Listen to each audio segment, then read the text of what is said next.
Salute కొట్టాలని చెప్పి నేను విజ్ఞప్తి చేస్తా ఉన్నా. ఎందుకు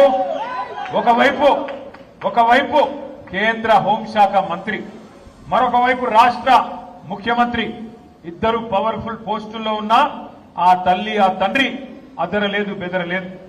ఇద్దరు కుమ్మక్కై, ముఖ్యమంత్రి కేంద్ర మంత్రి ఇద్దరు కుమ్మక్కై ఆ అమ్మాయికి అన్యాయం చేయాలనుకున్నా ఆ తల్లి తండ్రి వెనుకకు తగ్గలేదు. కామాంధుడి చేతిలో విలవిలలాడిన అమ్మాయికి న్యాయం చేయాలని చెప్పి ఆ తల్లి తండ్రి చేసిన పోరాటం, దానికి అండగా మన బీఆర్ఎస్ పార్టీ మహిళల నాయకత్వం, మన బీఆర్ఎస్ పార్టీ మహిళా బృందానికి కూడా గట్టిగా చప్పట్లతో మీరు అభినందనలు చెప్పాలి. ఎక్కడికక్కడ పోరాటాలు చేసి మహిళా కమిషన్, డీజీపీ అంబేద్కర్ గారి దగ్గరికి పోయి మన మహిళా నాయకత్వం మొత్తం కాళికాదేవిలాగా విరుచుకుపడి మరి ఎక్కడి వారక్కడ నిలదీస్తే మన పెద్దలు, మన party general secretary doctor RS Praveen Kumar గారికి కూడా గట్టిగా చప్పట్లతో అభినందనలు చెప్పాల. ఆయన ఒక మాజీ ఐపీఎస్ అధికారి, అన్ని విషయాలు తెలిసినవాడు. అందుకే గట్టిగా పోరాటం చేస్తే ఆ అమ్మాయి తరపున మన బీఆర్ఎస్ శ్రేణులు గాని, మహిళా నాయకులు గాని, విద్యార్థి సంఘాలు గాని, సోషల్ మీడియా వారియర్స్ గాని ఈ పోరాటంతో చివరికి నిన్న మరి ఆయన లొంగిపోయిండో అరెస్ట్ అయిండో ఆ డ్రామా నడుస్తున్నది. కానీ మొత్తానికి ఇవాళ ఆ అమ్మాయికి కొంత న్యాయం జరిగే పరిస్థితి వచ్చింది. ఇవాళ నేను ఒకటే అడుగుతా ఉన్నా ప్రధానమంత్రి మోడీ గారిని, అయ్యా మీరు అంటున్నారు బేటీ బచావ్ బేటీ పడావ్ అంటున్నారు, కేవలం నినాదాలకే పరిమితమైతే న్యాయం జరగదు మోడీ గారు. బహుశా భారతదేశంలో మొట్టమొదటిసారి ఒక కేంద్ర మంత్రి కొడుకు మీద లుకౌట్ నోటీస్ ఇచ్చే పరిస్థితి వచ్చింది.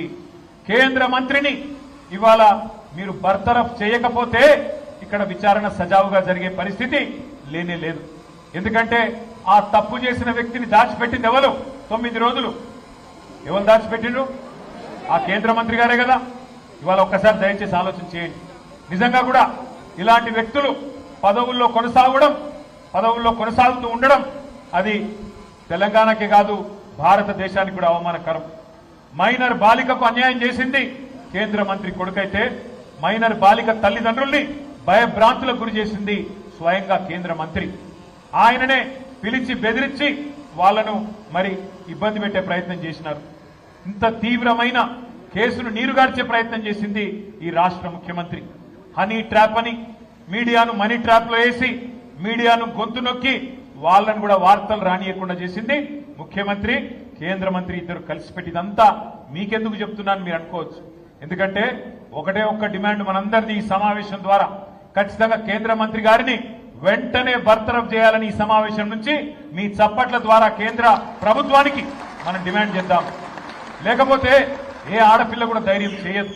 రేపు తన మీద ఏం జరిగినా, ఏ అఘాయిత్యం జరిగినా ముందుకొచ్చే ధైర్యం చేయరు. పెద్దవాళ్ళు తప్పించుకుంటారు. అధికారంలో ఉన్న వాళ్లకు ఇబ్బంది కాదు అనుకుంటే ఏ ఆడకూతురు కూడా రేపు బయటికి వచ్చి మళ్ళీ కంప్లైంట్ చేయడానికి కూడా భయపడే పరిస్థితి వస్తుంది.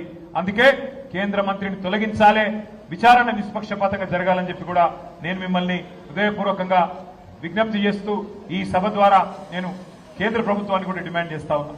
ఇక మనందరం కూడా ఇక్కడికి వచ్చింది, ఇక్కడ కలుసుకుంటున్నది ఇవాళ రాజకీయంగా బూత్ లెవెల్లో మన బాధ్యతలు గుర్తు చేసుకోవడానికి, ముఖ్యంగా మన నాయకుడు కేసీఆర్ గారి నాయకత్వంలో మనం చేసిన వివిధ కార్యక్రమాల్ని, మనం చేసిన ప్రయత్నాల్ని తెలంగాణ ప్రజలకి, ముఖ్యంగా ఎల్బీ నగర్ నియోజకవర్గంలోని ప్రతి అన్నకి, ప్రతి తమ్ముడికి, ప్రతి చెల్లికి, ప్రతి అక్కకి వివరించి చెప్పడానికి.